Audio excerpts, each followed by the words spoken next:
When chaos feels safer than calm for some women, they feel like they're thriving, but they're barely surviving. It becomes addicted almost. She motivated enough to get real with themselves and say, hey, something has to change. You know what I mean? Welcome to the Growth Drivers Podcast, the show where we break down the leadership frameworks, mindset shifts, and strategies that fuel entrepreneurial success, personal transformation, and business breakthroughs. I'm Rachel Novak. And I'm Mike Novak. Let's dive in and start driving your growth. All right, welcome to Growth Drivers Podcast. It's Mike and Rachel Novak. Today we are doing a counter podcast to one that we did a couple of weeks ago, where we covered men and going from soft to savage. Yeah, this is the female version now. This is the female version. So I want to kind of set the tone a little bit in regards to what this means, because this topic is really going to speak specifically to women who feel really stretched thin. Maybe they're kind of spiritually numb. Maybe they feel really busy but not really fulfilled in the tasks that they're doing. And conversely, men, if you're listening to this, number one, you're probably going to get some pretty decent insights and share it. Yeah, guys, don't turn this off, because you're going to get to kind of see behind the curtain of a woman's mind here, and you're going to better understand your wife and be able to meet her where she's at and help her rise as well. Because obviously, going from soft to savage on the men's side is important, right? The king must rise, right? But the king wants the queen to come along with him, right? And so that's what we're covering today. How do you go together? Exactly. Right? Yeah. So share this with your wife, your sister, your daughter, your mom. You know, she's not broken, right? She's powerful, but she might just be asleep. Just might not be aware. So let's identify first what an asleep woman looks like, because, you know, with men, we talked about what does a soft man look like? What does a non-awakened man do or look like? So same on the female side. What does an asleep woman look like? An asleep woman may not really be, she's not going to be lazy or disengaged, right? She's going to be proactive. She's going to be busy looking, but she won't be engaged in like herself necessarily. She will be involved in everything else. So the kids, the sports, the schools, the work, the people, the friends, the drama, the brunches, the everything. She's going to be very, very hyper vigilant on all these things, but she might not really be in tune with herself. Okay. She's going to be in constant motion, constant caretaking mode. All of it's going to be kind of, controlling everything around her, masked as competence. Okay? She's going to maybe weaponize emotions. Maybe she might manipulate, utilize her feelings or project her feelings and be accusatory in some situations. And she may do that instead of actually truly connecting with you if you're her husband, or you may see her do this with other people in her life. Gonna get real. This is the Growth Drivers Podcast, and Novak's keep it really real. Asleep women use sex transactionally. Mm-hmm. Oh, man. Yeah. Does that resonate? I definitely, I can't relate to that personally, but I've seen plenty of other men that have realized that in their wives, yes. They weaponize it. Yep. Right? They will dole it out when they want something. They will hold it back if they're feeling rejected or if they're trying to punish. It's really leverage. Yeah. It's totally leverage. That's a tough one, actually, to really come across, because I think a lot of women, they're so asleep to the fact that they have that kind of power and that they're leveraging that kind of power over their man. That's not love, you know, at that point. That's weaponization. It's kind of manipulation too. Totally is. You know what I mean? You're manipulating somebody by holding out on them. Yeah, totally is. So that's what a sleep woman does. Sleep woman will also expect other people to meet her needs without communicating clearly. So she will expect somebody to read her mind and expect somebody to know what she wanted done, or expect her kids to read her body language and then do exactly what she's wanting them to do without actually communicating what she's trying to do.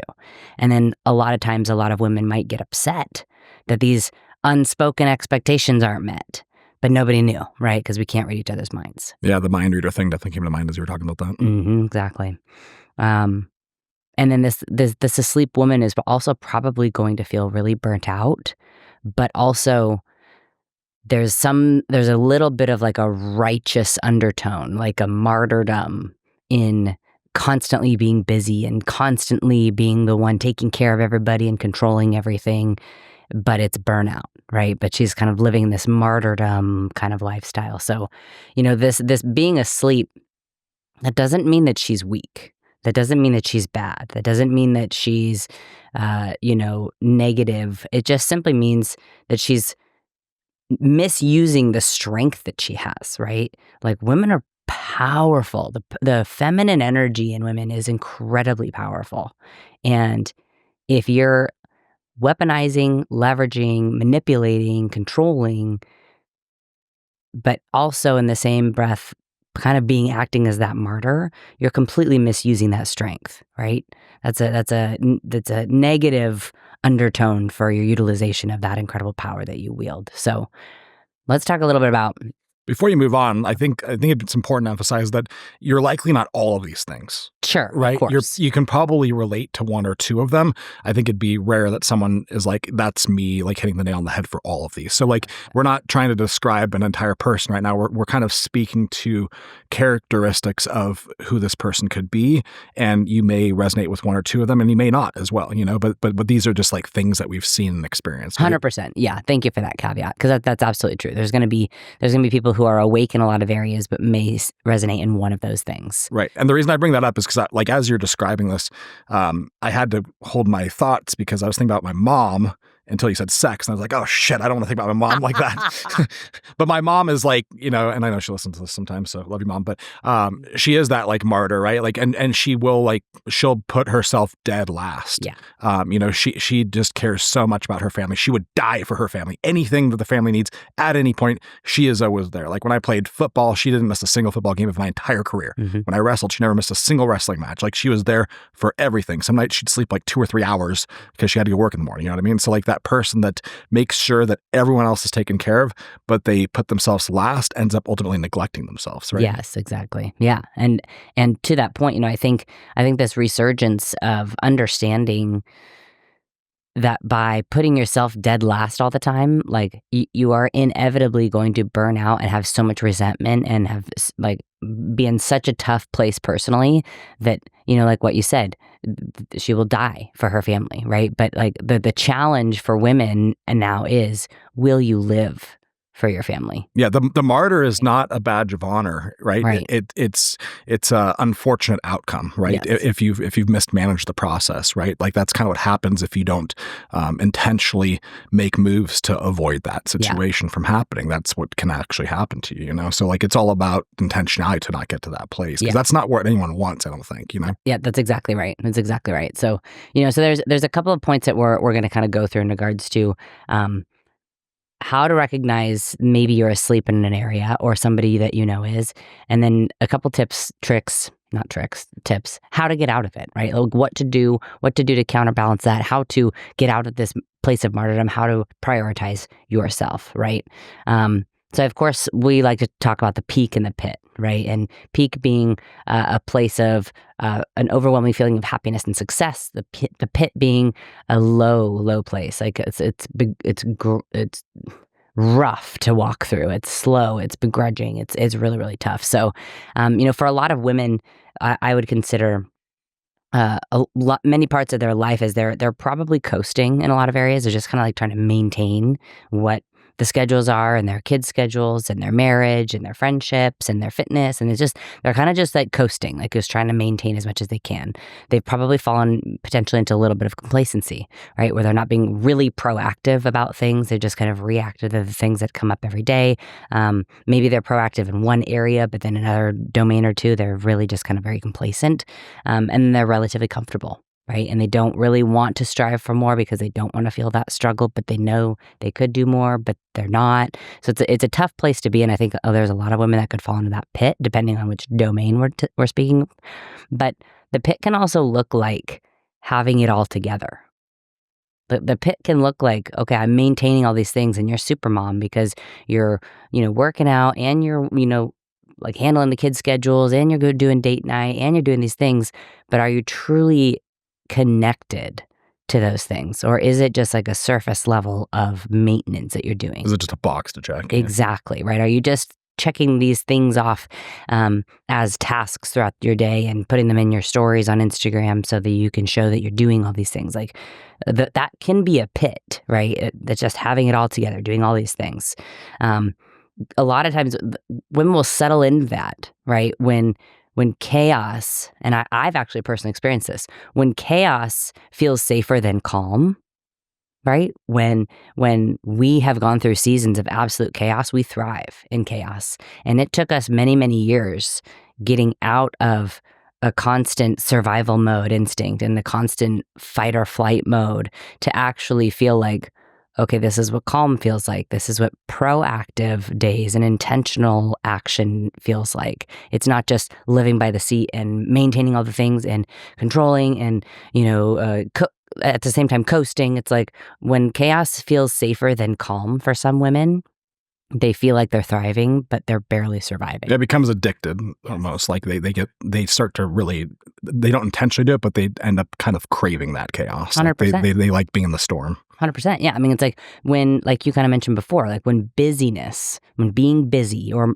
being the martyr becomes like a badge of honor, and victimhood kind of becomes that identity. And not saying that they are a victim or they're acting like one, but it's when you're identifying as like this busyness and this chaos is safer for me and better and just maintaining and coasting, and I'm just busy all the time. And when that becomes a safer place and becomes your identity, you can't be a hero in your own life. You can't be the CEO. You can't be the CEO of your life. CEOs are proactive and intentional. And when it's a constant state of chaos and maintenance, you're kind of a victim to your own cycles of that, maintaining all of that, right?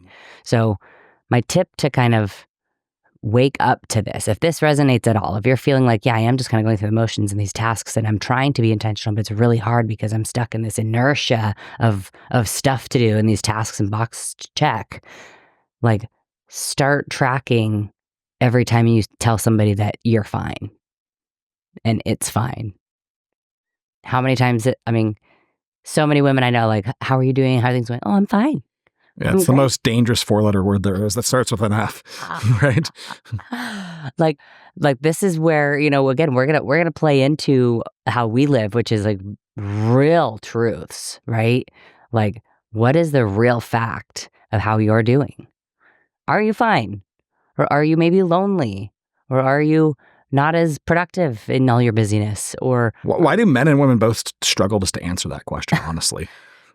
I think that, like, it's not like men or women, it's both. Like everyone wants to, I don't know if it's an unwillingness to be vulnerable and share that they're not actually okay, or if they don't want to admit to themselves that they're not all right. Like it's probably a combination of both those things, you know, but it's like a defensive mechanism when they say it, because they usually say it in this like weird voice, like, I'm fine. It's fine. I'm fine. Yeah. And you can like cut the tension with a knife as they're saying it. And you're like, you look like the house is burning down right now. And like you're running around like a crazy person. What's really going on? Yeah, exactly. No, I think it's a rare and refreshing occasion when you see someone and you ask how they're doing and they say, I'm having a really rough day, or I'm struggling a little bit with this. Like, I think the reason that women do it especially, but probably both men and women, is number one, it's a little bit embarrassing. Like our society has conditioned people to think that you should be ashamed of having like real feelings or a rough day or experiencing the lows of life that everybody experiences. But number two, they don't want to burden other people. Mm-hmm. Yeah, I've seen that for sure. Right? They don't want to burden other people with their problems. And it's like, well, I asked, so you're not burdening me, right? Like, then that's what we have to get to in the society and with our friends and with our peers and our colleagues and our teammates and our people that we're around. It's like, we have to be okay with having really authentic conversations. And when I ask a question like, hey, how you doing? Like, are you okay?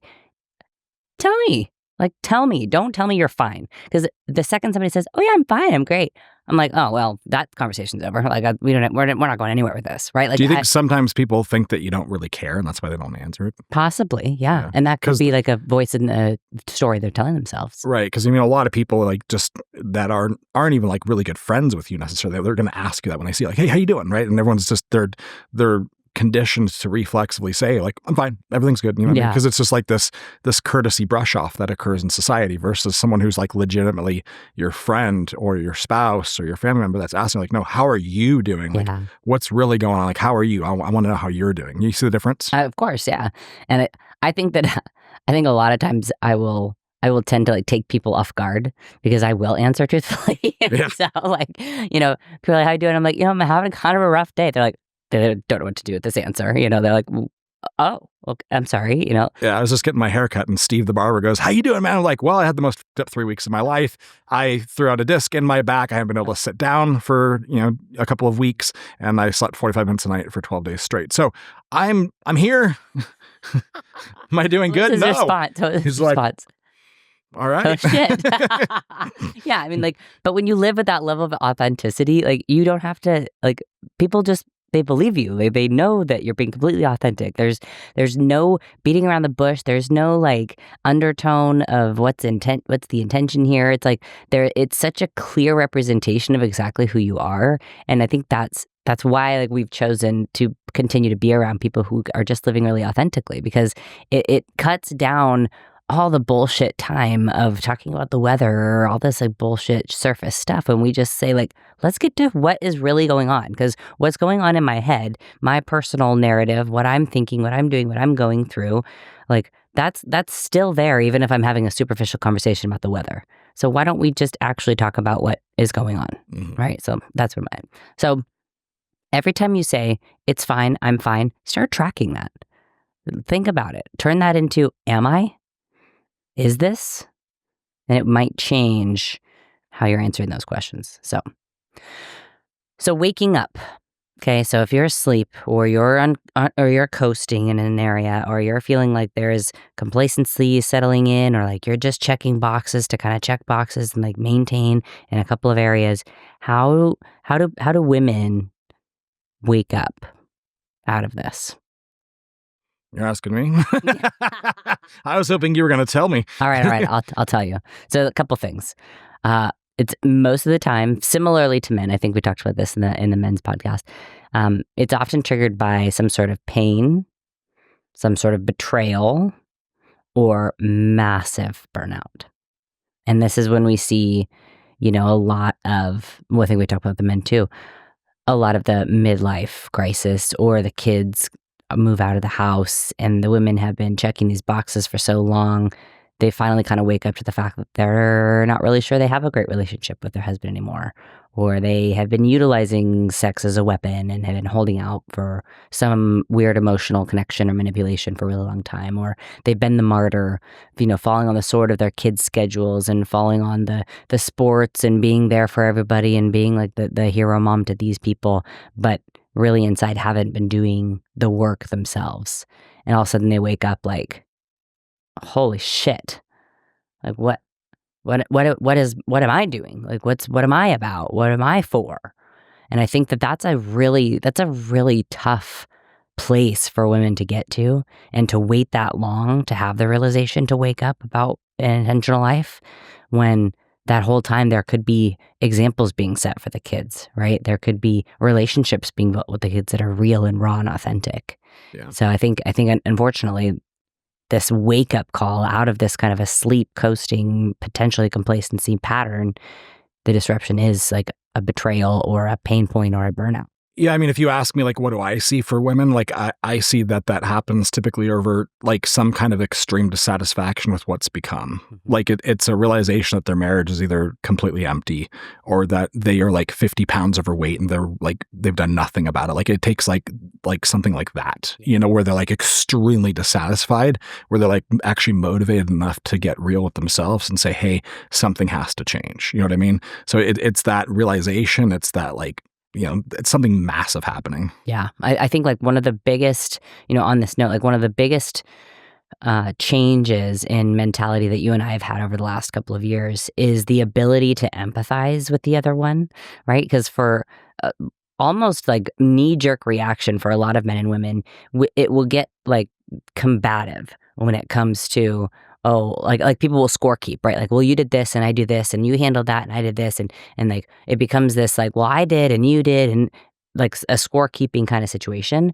And when you stop for a second and actually if I walk in your shoes and I go, what did he do? What did he accomplish? What's weighing on him today? What is he carrying emotionally or mentally, or physically that like I don't know or I don't think about unless I get out of my own brain for a second. And when I able to do that and empathize with you, like I am able to show up differently, right? Like it was very hard to see you over the last couple of weeks be in so much pain, and I come home and I couldn't do anything about it. So it's just my thought, okay, what can I do? Okay, I can help you with meals. I can help, what can I make for you? How can I help at least? I can't take away the pain. I can't roll you out on a foam roller, but like, what can I do? Right.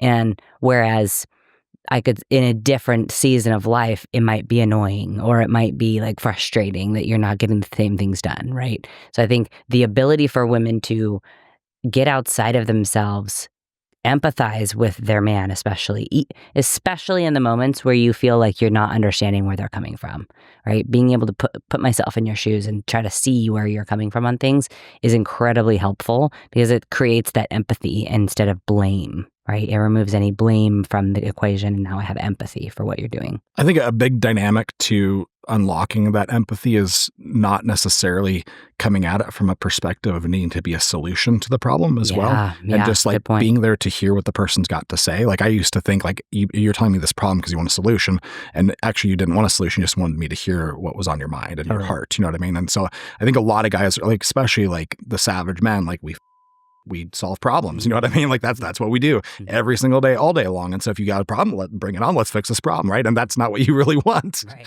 Yeah, most of the time I just want you to listen to me, and then I want you to hug me. Okay, that's all I need. Yeah, but it's communicating that. So, and same thing with women, right? If you're in a position where like you don't need a solution, you are totally capable, right? Us women are totally capable, very powerful. We know what to do. We know how to handle things. And when we're sharing something, it may come off sometimes like we're bitching about it or we're complaining about it. And so to be able to convey, hey, I don't need a solution. I just need an ear. Mm-hmm. That's a really powerful saying. And that's something that's very tangible for your husband or your brother or whoever it is that you're, in communication with to understand and accept. Right. Whereas if you're not clearly communicating what it is that you need and you're expecting them to read your mind on what they are supposed to do now, like you're going to have some friction. So guys, the takeaway here is ask your wife how she's really doing. And then when she answers, shut up. Yeah. And then hug her and squeeze her butt. Just listen. Love it. A tangible tip on this one that I have actually done before is when how do I explain this? When you're in one of these situations where I'm not understanding where you're coming from, Michael, right? If we're saying something, but we're not saying something, I will literally write out like where you could be coming from. Like, this is what I'm hearing him say. And if I write it down and then I read it back to myself, sometimes I hear it in a different tone. Like I hear it from you. So that might be a really good option for some women to like write down what it is that you heard them say, write down what they actually said, read it back to yourself and be able to are they coming from a place like, am I taking this a certain way from outside of their intention? That's why stacking is so valuable, like totally. Especially daily stacking, is because it gives you that ability to write out what is the story you're telling yourself about whatever given situation is happening.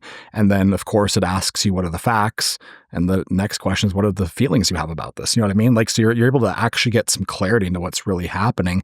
And 90% of the time you realize that the story you're telling yourself is a bunch of bullshit. Yeah, right? That's exactly right. Like, it's not backed by fact at all. It's based off of a lot of assumptions usually. Exactly. So assumptions and emotions for sure. Yeah. So once you've, kind of gone through this, okay, I've addressed like maybe this area that I'm asleep and I can recognize this pattern. Now I'm like maybe waking up a little bit. Maybe I'm seeing these things. I'm recognizing, I'm able to actually stop in the moment, have some empathy with a conversation or situation, or communicate very clearly what I'm actually asking. It's time to really tap into your inner being, right? Because this is where women do not slow down enough in their day-to-day life to actually connect with what they're feeling, what they're wanting, and identify the feelings or the emotions they're having. Like you said, separate those from facts. So, when you're asleep, like consciously, like, or subconsciously, when you're kind of asleep, you're really in self-centered survival mode, right? Like there's nobody else that you're really thinking of. You're just focused on the next thing. You're focused on the next tasks, the next day, what needs to happen, your part in that. That's it. So it's ironically, it's probably not even about you. You're probably not even addressing your needs. You're addressing everybody else's, but it's still a survival mode, right? Yeah, it's like living to survive the day Yes. instead of like having this like master plan and vision for your life and taking a step towards it each day. Like there's a Exactly. huge difference between those two things. That's exactly right, right? And then when you wake up, when you become awake, now you are in the driver's seat and you can co-create, right? Like you are now, like you said, putting out this path in front of you, and you're able to take proactive steps while also maintaining all these things, because women are damn powerful, while maintaining all these things and pushing the overarching agenda of your life forward toward your mission, right? You're able to utilize more intuitive leadership, and you're able to help bring your partner along and utilize empathy with your kids and with your spouse and with your friends and bring them with you, right? So that's an awake woman, is if when you see kind of intuitive leadership. Now, with feminine power. So like you kind of said, savage men are loud. Like they're bold, they are loud, they want to solve problems, they get shit done. And a lot of women are that way too. The ironic part, I think, especially over the last 20 years of how I've watched feminism kind of morph into this like masculine, tough, I don't need a man energy. Like I personally resonate with the femininity and what the feminists of like maybe the early 2000s and the 90s, where a true feminist is not loud and she's not obnoxious and she's not annoying and she's not in your face, but she resonates. She, like I stacked with to you this morning, right? Like a man, like the loud, savage partner man can build the house and he can create the frame and he can put the roof on it and he puts the siding on. The woman goes in and she makes it a home. She brings in the love. She decorates it. She sets it up nicely. She keeps it warm and cozy and smelling good, right? That's the power of a woman. That's the feminine power of a woman, is to be able to resonate that energy throughout, not just be loud and boisterous and upfront, right? And then the last part of kind of tapping into your inner being, and this is something I had to learn, is that receiving, accepting help, delegating, utilizing leverage isn't weakness. And being soft, being connected, especially with your spouse, isn't like a surrender. It's also not weak, right? I love that as a woman, I can be tough in the workplace and yet still hold my femininity, right? Because feminine energy is very strong. And then I can come home and be soft and fall into your arms as a woman and surrender. And it's not weakness, right? It's comfort. It's love. And that's powerful, right? Those two energies together are very powerful. Yeah, no, absolutely. So I want to talk a little bit about how, playing on that a little bit, how feminine strength is support and not subservience, right? And by support, I mean, like, obviously I'm a participant. I contribute financially. I work in the business. I manage parts of the business. So there's certainly no level of subservience that I've ever experienced in our life. But there's a lot of women who may not make as much money as their husband, or they don't work as much as their husband, or they're a stay-at-home mom and they get to support their family and work in the home and work as a mom, which is managing a company, right? We just had that conversation this morning where, like, you're managing children and scheduling all these things. That is a company. That's the same thing as managing a company. You just happen to not really get paid for it. So that kind of energy, that feminine strength and support, it's not subservient. That support is strength, right? If you look up the definition of what support means, it's typically holding something up that is very strong, right? You've got support beams in the framing of a home. You've got support structures underneath 100-foot skyscrapers. Like, those are all called support. So when we think about a woman and her feminine, powerful energy being in a support role, there's nothing subservient about it. It's simply you are allowing and creating and resonating in a space to allow your partner to also be great in a different way. Does that resonate at all? Yeah, no, I mean, it's what we were talking about this morning, and I think that the key to this in a relationship, like beyond just the female, is communication with your partner. Like, what are the expectations on both sides of us? Because Hmm. remember when I met you 20 years ago, you were a bank teller, right? And I Hmm. told you, I don't care if you ever work a day in your life. Yeah. You can be a trophy wife for all I care about. Like, I'll go make all the money. It Can we go doesn't back matter. on that? We're not renegotiating that now, by the way. But I told you, I was like, I don't care if you make any money. Like, that's my job. You know what I mean? That's my role. And our roles have evolved, obviously, over 20 years and 3 kids and 3 businesses. But it's still, it's been a conversation and communication. It's, about what do you do and how do you contribute? And the expectations and contribution are very different between what we each do. Like, we both own a part of our life, you know what I mean? And neither are more important than the other. It's just important that there's communication on what you're each going to do, what you're each going to own. You know what I mean? Otherwise, you'd build resentment, you know what I mean? Yes, that's exactly right. Because again, things go unsaid, unspoken. Yep. And so then they're assumed. Yep, 100%. So the last part of this, especially if you're a mom, okay? So we're waking up, we're coming to these understandings, we're utilizing that deep empathy that we all have. We're increasing our emotional intelligence with our family. We are increasing the conversation and the communication with our spouses. We're becoming awake, right? We're co-creating this life. We're living with intention. So how do we actually lead our family, right? We talked about the men in the Soft to Savage podcast leading their family and how they do that. Women, we need to do that same thing. Like, just because Michael leads our family doesn't mean that I don't also lead our family. We have different strengths, we have different roles, we have different AORs, which is areas of responsibility for those of you who don't know our acronyms. But how do you lead your family and then not lose yourself? So, number one, of course, us women, we typically set the emotional tone of the home. Right? If mom's pissed off and she comes home all worked up, everybody's on edge. If mom comes home and she is loving and she is caring and she is laughing and she is safe, there is a calm in the home. Would you agree? Yeah, absolutely. It's a good thing you're more even keel than I am. Exactly. Yes. But it's like, it's taken a ton of intention, right? Like, so you as a woman, like your nervous system, how you show up, your responses to things, you teach your kids how to regulate their nervous systems, right? So as a woman, you have to set the emotional tone of the home. You have to be very aware of the energy that you're walking into the home with. Because if your energy resonates, and if you are the emotional heart of this home, then how you show up matters, especially to your kids. I'm going to say this next one, and I mean it with the utmost respect for all these women out here who might be listening to this. But for the love of God, partner with your man. Do not parent your man. Yes. If you want to kill a marriage really, really fast or kill the sex life really, really fast, mom your husband. 100%. How many times have I told you in our marriage, like, you make some decision or you're doing something, you're on a new food kick or you're found a new supplement that you're loving, and the kids kind of look at me like, oh, mom, like, are you going to, what? I'm like, I'm not his mom. I'm his wife. Like, I'm going to let him do what he's going to do. I'm not going to parent him, right? Like, the worst thing that you can do, ladies, is parent your husband. He doesn't need another mom. He doesn't need a mom in you. He needs a wife, a partner. It will build massive resentment. 100%. So if you catch yourself nagging at him or telling him that you know better in some area, like, knock it off. He's not subservient to you. He is not your kid. He is not another child. And he's acting like one. Pull him aside separately from your children and have a deep conversation about that. But if he's not, don't freaking parent him.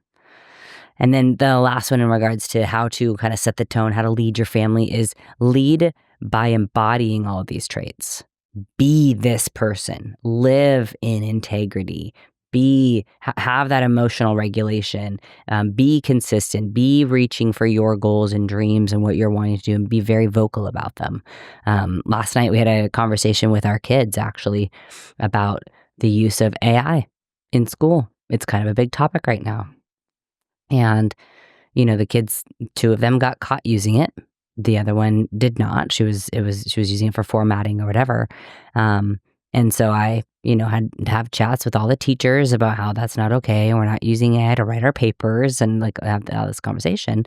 And I had made them each promise me that they were going to live in full integrity and absolutely not do it. Because if I'm going to go and I'm going to, stick up for them and say, no, my kids do not do this, and they have given me their word they don't, and they will not be doing this at all, and I can guarantee that, I can't go to bat for them unless they live in integrity with me, right? Mhm. So I made them embody that. And the reason I felt so sure, like so 100% confident that I can get them to give me that promise of their integrity is because they know I live in that integrity.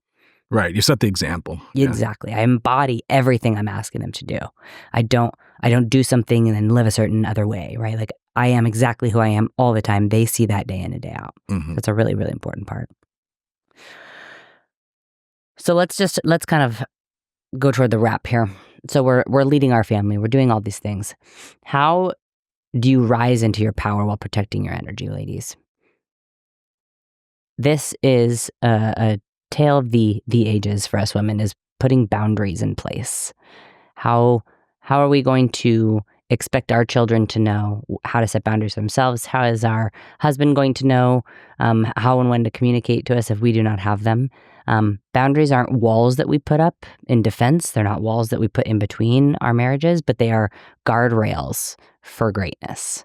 Right. So I know we've talked quite a bit about rules in our marriage and things that the boundaries that we set in our marriage with communication. Same thing with our kids, right? Like my kids talk back to me. They say something rude to me that like I let them know immediately what my boundaries are and what I will accept in regards to communication from them, right?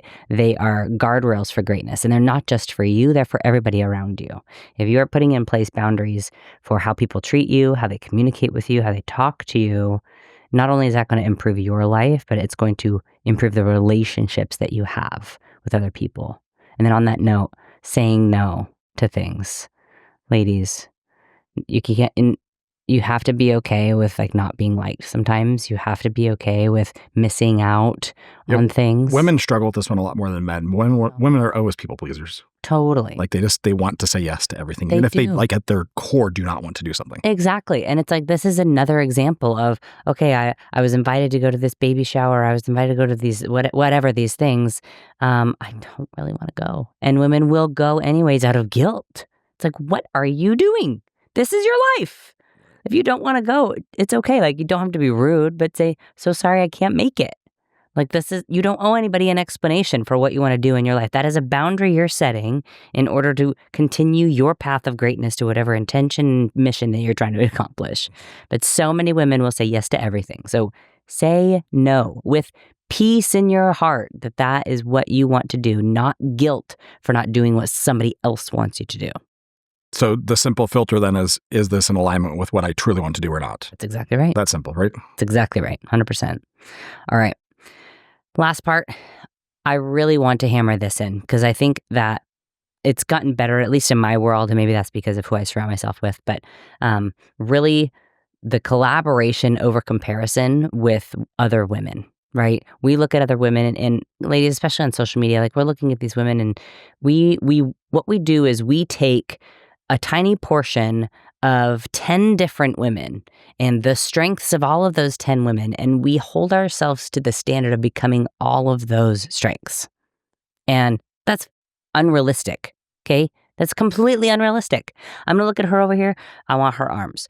I want her legs. I want her ability to dance. I want her ability to make amazing crafts. And I want over here, she's got this beautiful eyelash, whatever, right? Like all these different things. And this is what we do in social media. We'll look at all these other different women and be like, oh, I want to do that like her and that like her and that like her. And then we literally start feeling so bad about ourselves because we're not meeting this unspoken expectation that we're now putting on ourselves of becoming these 10 different women in these different areas. Like, the f*** are you doing? Right. Remember, like, you have strength in what you do. Like, what is your passion? What are you good at? That's where you strive. That's where you put energy. That's where you live. Like CEOs, like women who really own their shit, they know the thing that they're good at. We don't compete with each other. When I see somebody else who's phenomenal at something, like I have a couple of friends who are really good at marketing, right? Met with a friend this week, phenomenal at marketing, has totally cracked the code, has a huge Instagram following.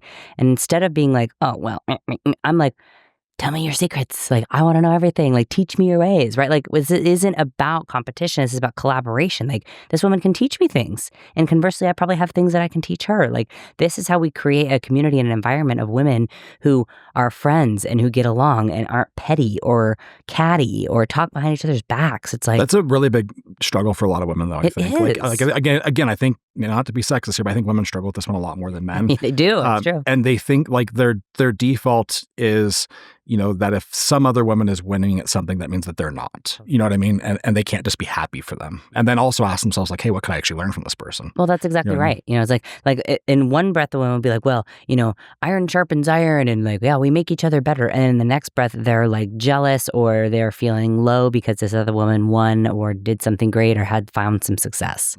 And like, please stop it, girls. Stop it. Like, if somebody else achieves success, number one, be really happy for them because they probably worked in the shadows for that for a really long time. And number two, ask them how they did it.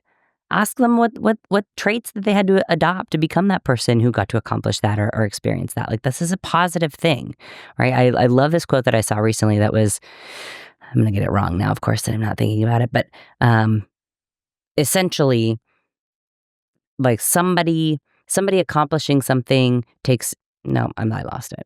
Might need to come out of that one. But anyways.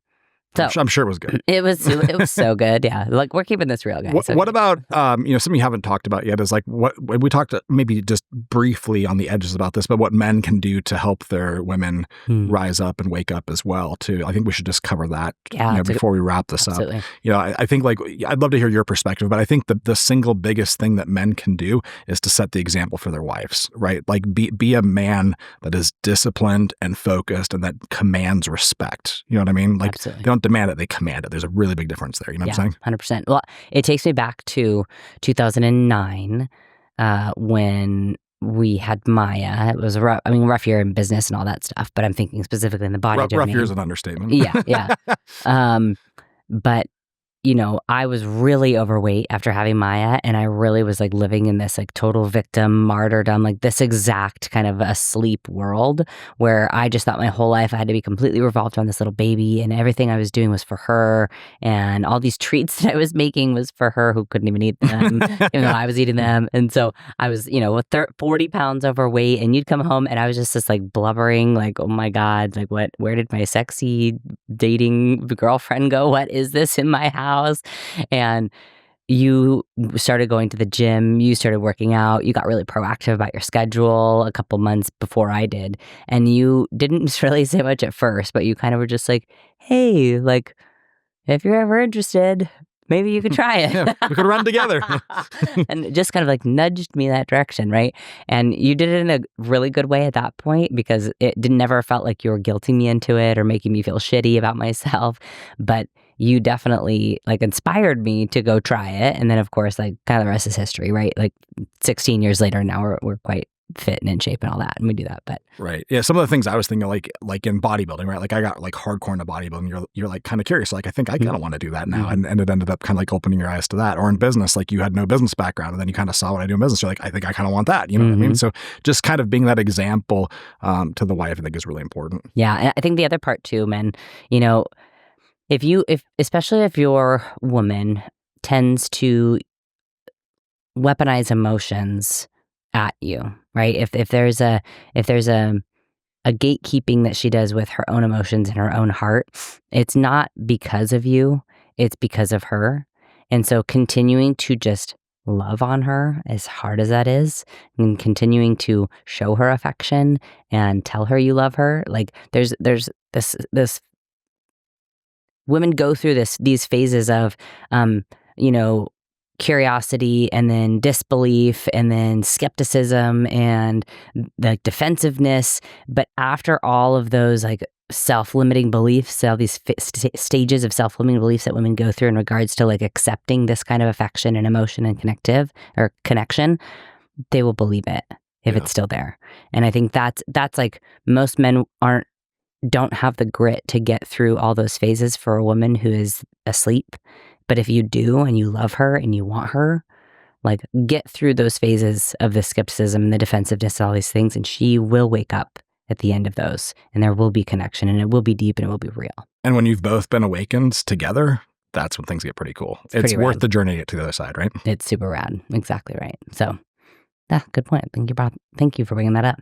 So, you don't become a CEO. You don't become a woman who owns her life and leads with intention and is all these amazing things by doing more, right? And you have to become somebody different. You have to shed things. You have to unlearn. You have to become something more. So, ladies, let's wake up. Let's rise up. Let's lead our families. Let's lead our businesses. Let's lead ourselves with some courage and some connection and some clarity and with love.